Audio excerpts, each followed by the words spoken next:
Good morning. Hi, hello. मी सोनाली. आज आहे ना सकाळी-सकाळी मस्त चहा घेतला कारण लग्नाने भरपूर असं दमदम झाली होती. त्यानंतर घरामध्ये ना फर्निचरचं काम चालू होतं. आज त्या माणसाने ना एवढं सारं काम केलं होतं आमचं फर्निचरचं आहे ना खूप दिवसापासून काम राहिलेलं होतं. त्याने ना एवढं सगळं काम केलं होतं आणि घरामध्ये भरपूर अशी धूळ झाली होती ह्या कामांमुळे.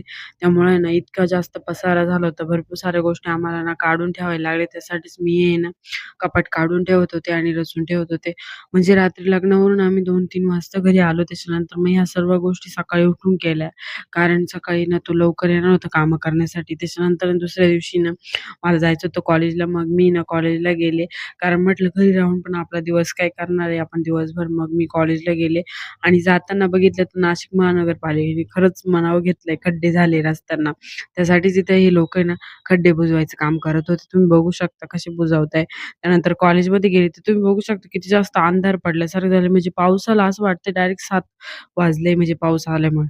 त्यानंतर आहे ना असं काम केलं म्हणजे कॉलेजमध्ये जाऊन थोडंसं काम होतं. घरी आले. पावसामुळे इतकं सारं पाणी साचलेलं होतं आमच्या गार्डनमध्ये आणि मग आहे ना पाणी साचलं आणि पाऊस पण चालू होता. म्हटलं काहीतरी गरम-गरम खाऊ. मस्त आहे ना शेवयाची खीर खाल्ली आणि असा दिवसाचा शेवट केला. तुम्हाला व्हिडिओ कसे वाटते नक्की कमेंट करून सांगा आणि तुम्ही जर नवीन असाल तर